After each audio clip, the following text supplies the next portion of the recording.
My Lord, आज इस अदालत में एक बलात्कार का मुकदमा आया है। बलात्कार यानी कि एक लड़की के साथ जबरदस्ती करके उसकी इज्जत को लूटना। मेरी राय में ऐसे अपराधी को गोली मार देनी चाहिए।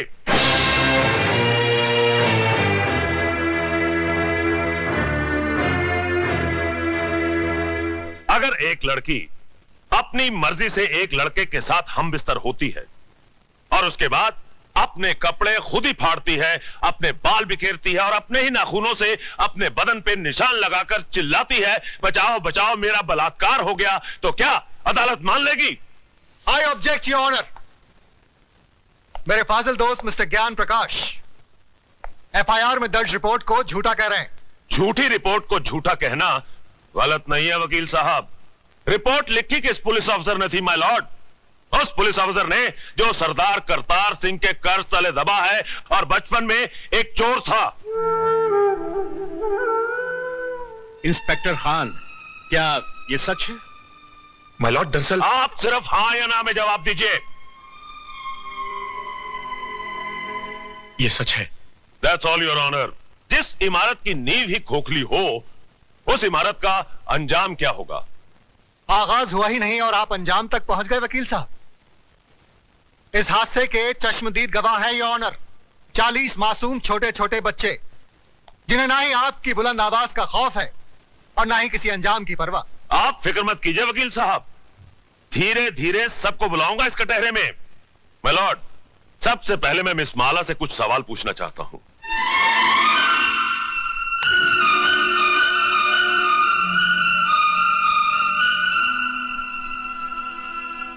मिस माला, आपका यह कहना है कि मेरे मुवक्किल मिस्टर राज ने आपके साथ बलात्कार किया, लेकिन मेरा यह कहना है कि आप अपनी मर्जी से उनके साथ हम बिस्तर हुई और उसके बाद उन्हें बदनाम करने के लिए आपने उन पे इल्जाम लगाया कि उन्होंने जबरदस्ती आपकी ऐसा धंधा आपके खानदान की लड़कियां करती होंगी, मैं नहीं करती। You bloody! खबरदार, जो एक भी लफ्ज गलत बोला तो आपको शर्म नहीं आती अपनी बेटी जैसी लड़की से ऐसी बात कहते हुए? मिस माला, ये मंदिर नहीं जहां पर वचन किया जाए, ये अदालत है जिसमें एक मासूम की जिंदगी का फैसला होने वाला है। जिसने मेरी जिंदगी को गाली बना दिया वो आपको मासूम लग रहा है, इसलिए कि उसने आपके जेब में हरे हरे नोट भर दिए? अगर नोटों के लिए ऐसे ही अपने जमीर को बेचते रहे तो एक दिन इसी कटहरे में मेरी जगह आपकी बेटी खड़ी होगी, जो ऐसे किसी रईस के बेटे की हवस की शिकार हुई होगी। उस दिन न तो ये नोट आपके काम आएंगे और न ही आपकी आवाज गले से बाहर निकलेगी। गुनहगार को सजा दिलवाने के बजाय आप उसकी तरफदारी कर रहे हैं। तुम जैसे वकीलों को तो जन्म देकर तुम्हारी माँ भी पछता रही होगी। Order order! आप क्या ऑर्डर ऑर्डर किए जा रहे हैं? क्या आप सबका जमीर मर गया है?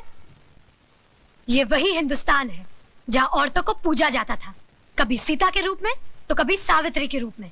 और आज उसी देश में अगर औरत को एक बार नंगा किया गया तो इसकी इज्जत को ढाका नहीं गया, बल्कि बार बार नंगा किया गया, कभी प्रेस वालों ने तो कभी टीवी वालों ने, और अब ये वकील साफ कर रहे हैं और आप चश्मा साफ कर करके देख रहे हैं। अरे समाज के ठेकेदारों, क्या भूल गए तुम लोग? द्रौपदी को भी एक बार नंगा किया गया था, कौरवों का पूरा खानदान मिट गया था, आज उनके खानदान का एक भी वारिस नहीं बचा। वकील साहब, यही पूछना चाहते थे ना कि बलात्कार के वक्त वो मेरे ऊपर था या नीचे, उसके हाथ कहाँ थे, मेरे स्तन पर या मेरी जांघों पर? बंद कर दीजिए तमाशा, अपनी घर की बहू बेटियों को बेइज्जत करने का ड्रामा बंद कर दीजिए। कहीं ऐसा ना हो कि आज की औरत शर्म की दहलीज पार कर जाए।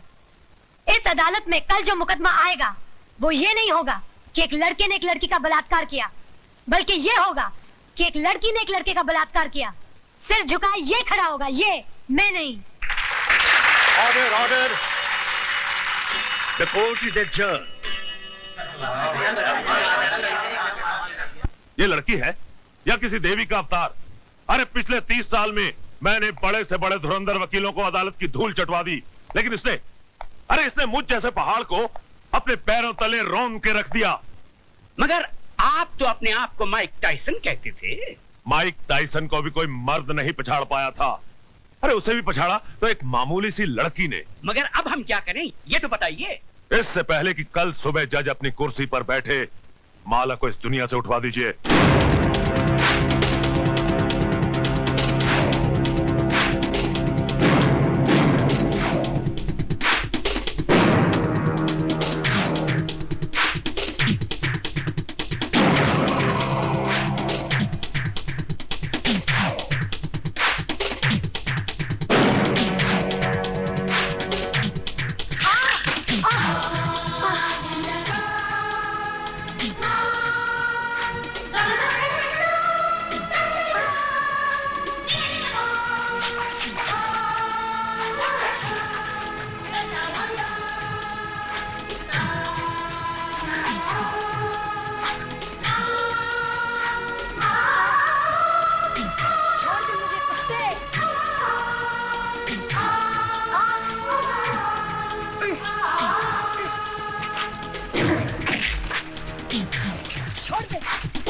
मुझे।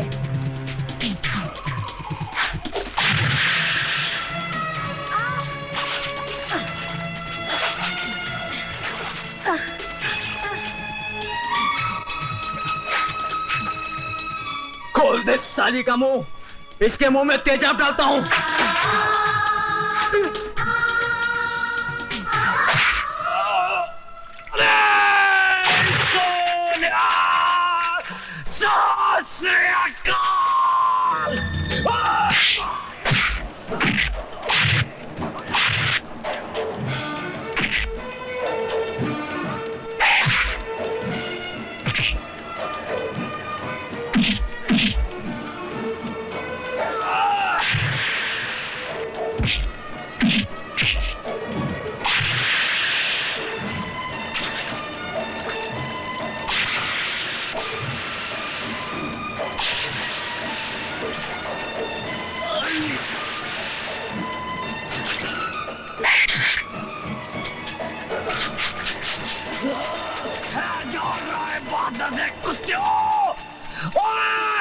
सरदार करतार सिंह तोड़े फटे चक देगा।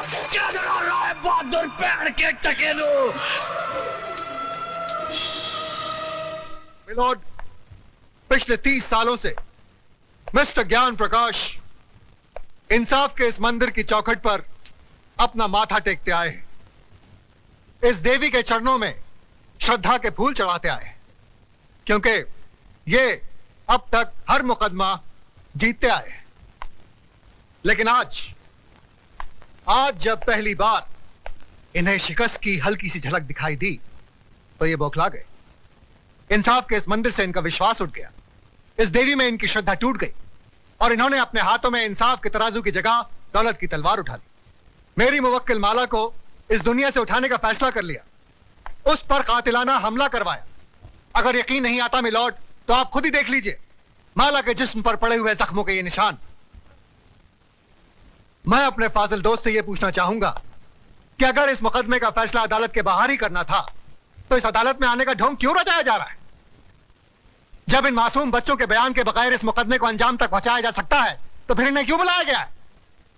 अगर ताकतवर अपनी ताकत के जोर पर ही मुकदमे का फैसला करवा सकता है तो यह अदालत क्यों बनाई गई है? अगर गरीब और बेबस को इंसाफ नहीं दिया जा सकता तो बंद कर दीजिए यह अदालत।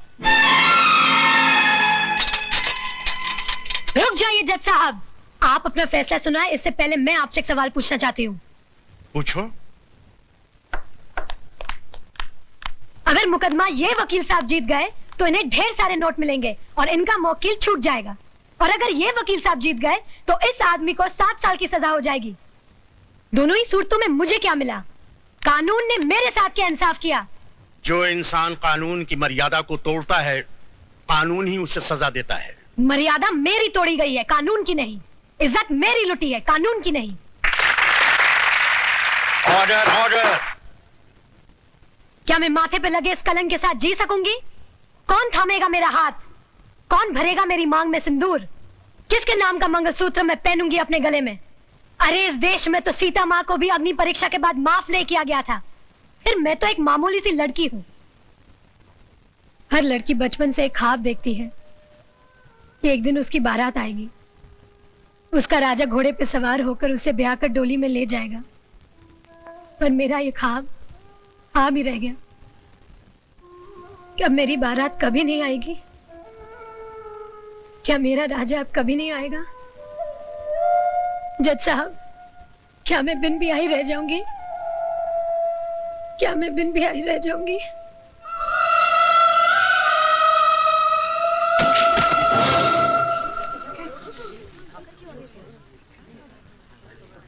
हाँ, अपने आप को दादा कहते हैं। सारा शहर कांपता है इनसे, मगर एक मामूली सी लौंडिया तो खत्म नहीं कर पाए। अरे लानत है तुम पे और तुम्हारे आदमियों पे। अब खड़ा खड़ा मुंह क्या देख रहा है? Get the hell out of here you stupid asshole.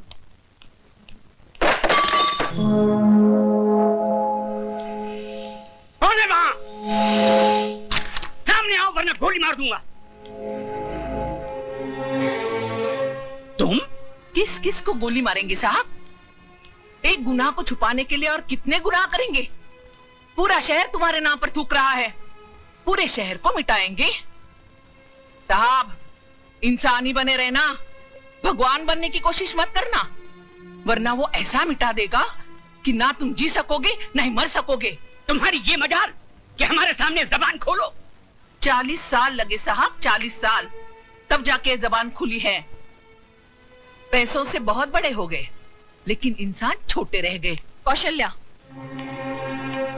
तुम्हें तमीज नहीं मालिक से कैसे बात की जाती है? तुम तमीज सिखाओगी मुझे, जिसने तुम्हारे मर्द को पैजामे का नाड़ा बांधना सिखाया है?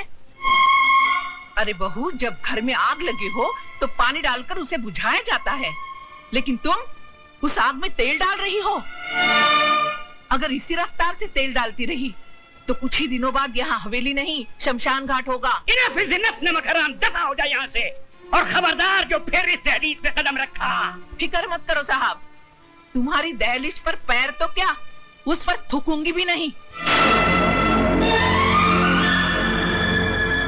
दोनों तरफ के गवाहों के बयानात सुनने के बाद और तमाम हालात को मद्देनजर रखते हुए ये अदालत इस नतीजे पर पहुंची है कि मुल्जिम राज ने जुर्म किया है और वो कानून का मुजरिम है।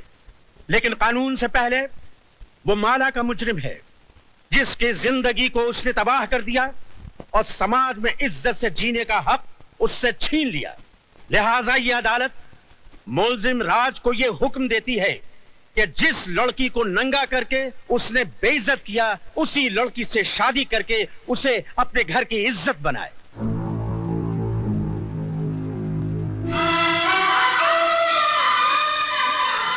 चौबीस घंटे के अंदर अंदर अदालत के इस फैसले की तामील की जाए।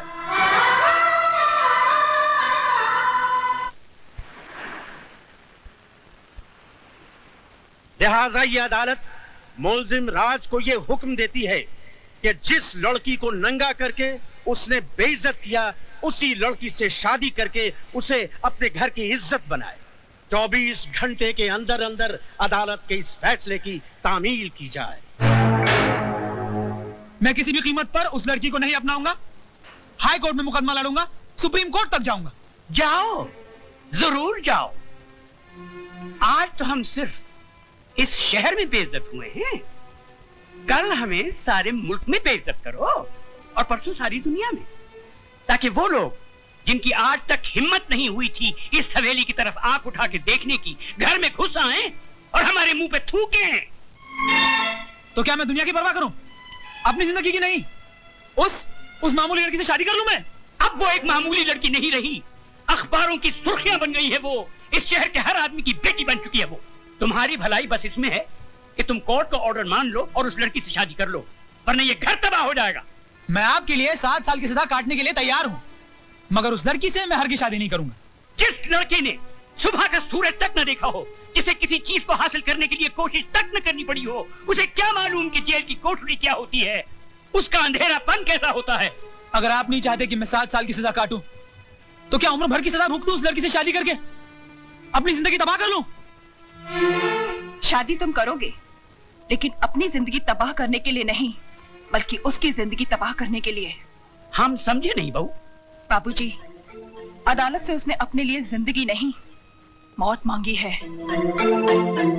इतने जुल्म और सितम ढाऊंगी कि इस हवेली की बहू बनने का ख्वाब मिट्टी में मिल जाएगा।